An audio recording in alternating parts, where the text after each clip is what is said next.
Hello, welcome to Oxford Heirlooms. Today we're going to be creating a button loop in the back of the neck opening. We'll be sewing the bias strip to the garment and then sewing a button at the other end. Okay, now the supplies that I'm using today, obviously I have my day gown. I've also got my little 1/4-inch button, teeny tiny button. I've got my 2 inches of 1/16 inch silk ribbon. I'm going to be using my sewing gauge today, and then I'm also going to be using my friction erasable pen. Now, I keep talking about these erasable pens, but I'm not sure that my southern slang helps you to understand, how to order one of these. So I'm going to put a link down below to the little pens that I order that, they just iron away so they're erasable. That works real well. Okay, now let me put these aside for just a minute because I have done some prep work on the top of the garment and I want to explain it. Now, originally we did a 1/4-inch seam by sewing the neck facing to the garment. What I've done is I've come back with my embroidery scissors and I have trimmed that seam to where it's about 1/8 of an inch wide. I've done that all along the neck opening. Then I came to the inside and I finger folded my facing to where it reaches to the top of where I have trimmed my seam allowance. Okay, so that was important to do. Okay, because what I want when I create my little neckband, I don't want to have a big clunky neckband on this garment. I want to have a little teeny tiny, about 1/8 or 3/16 of a little neckband on the top. Now you see, I still have not removed my gathering threads, but I'll do that after I get the neck facing, the bias neckband sewn on. Okay, so some more little preliminary. What I'm going to do is I'm going to take my piece of 1/16 inch ribbon and I'm going to fold it in half.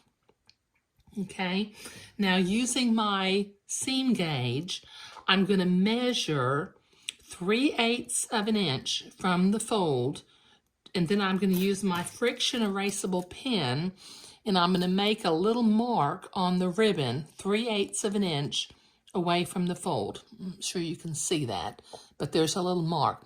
The reason I use the friction pen on the ribbon is the water-soluble pen just bleeds all over the place, and the friction erasable pen leaves a sharper little 3/8 inch mark on the ribbon. Okay, now I have my needle loaded up with some white thread, and I need to, before I can actually put this little loop into the back of the garment, I need to sew the two pieces, the two sides together. So starting about 1/4 of an inch away from the little dot that we put on here, just simply tack a couple little stitches, just some running stitches, to hold the ribbon together. When you get up to your 3/8 inch mark, we're going to do a couple of little stitches just to tack it together. So I'm at my 3/8 inch mark right there.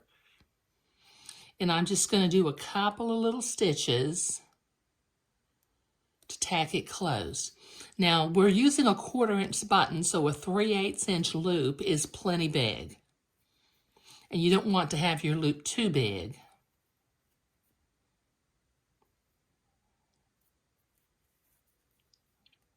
Oh, I got a knot in my thread. Hang on just a second. Okay, so that wasn't a hopeless knot. So I've got it tacked together with a couple of stitches at the mark I made that was 3/8 of an inch away from the fold of the ribbon. Now coming back to my day gown, as I look at the back of the day gown, I'm going to be working with the placket on the right side of the day gown. If you're left-handed, you might want to start on the other side, but it doesn't really matter.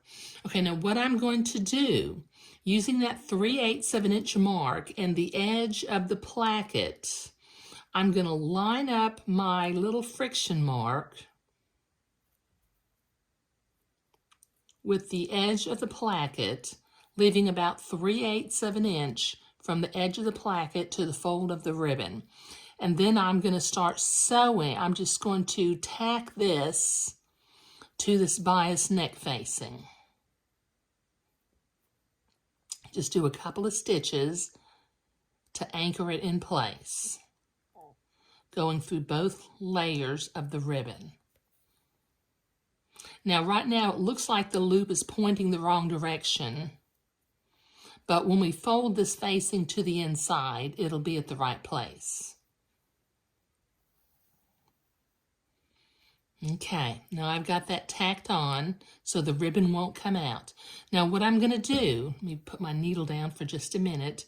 I've got my bias neck facing folded to the inside. I've got it folded, let me see if you can see this from the inside of the garment.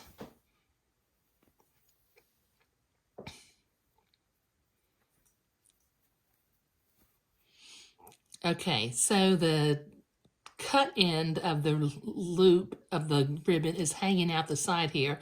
I'm going to fold this back to where my little loop is now hanging out the side, the edge of the placket. Okay, now don't sew again yet. What we're going to do is we're going to take this top edge of the fabric and we're going to fold it down and tack it together with a couple of little stitches. Okay, now we have managed to create a little edge in the garment that doesn't have any raggedy threads that are showing. Now, it's my habit to pin this all along the edge of the neckband, so I'm going to use my silk pins and I'm going to pin this neck facing in place. So that'll take me a minute to pin. Okay, so I've got the neck bias band pinned to the inside, and as I get to the other end, that's not where the buttonhole loop is, what I'm going to do is instead of pinning it down right away, I'm going to fold this edge where it's even with the placket, and then I can fold it down, and I end up with a nice, neat end without any raggedy threads showing. So then I'll put a pin in there to hold that into place. Okay, now it's time for me to use my needle and thread, and using whatever is your preferred stitch for whipping things in place. Moving the pins out of the way as you get to them. With my needle, I'm gonna stick that little raggedy edge of the neck bias facing inside and just use some tiny little stitches. Now, I do a whip stitch. You can do an invisible stitch if you want to. It's just completely up to you, whatever your choice. So this will take me a couple of minutes to whip stitch this neck bias band in place all along the neck opening, taking the pins out as I come to them. Okay, so I have whip stitched all along the inside using some tiny little 1/8 inch stitches. That gives me a very small, since we trimmed the seam allowance to 1/8 of an inch, that gives us a tiny little neckband, which is really a very nice, delicate detail. Now I anchored a couple of stitches where the neckband meets up with the back placket on the left-hand side of the garment. And I'm going to come back in the center of the neckband about 1/8 of an inch from the edge. And using my little 1/4 inch button, I'm going to go ahead and sew it on.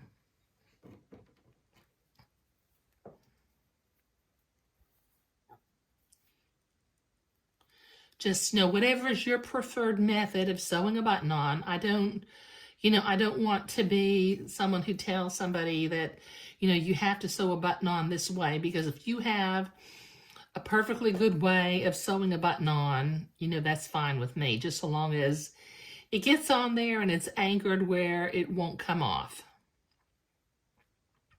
So I'm going to do a couple of little stitches. Hang on, let me finish doing this and then I'll be right back.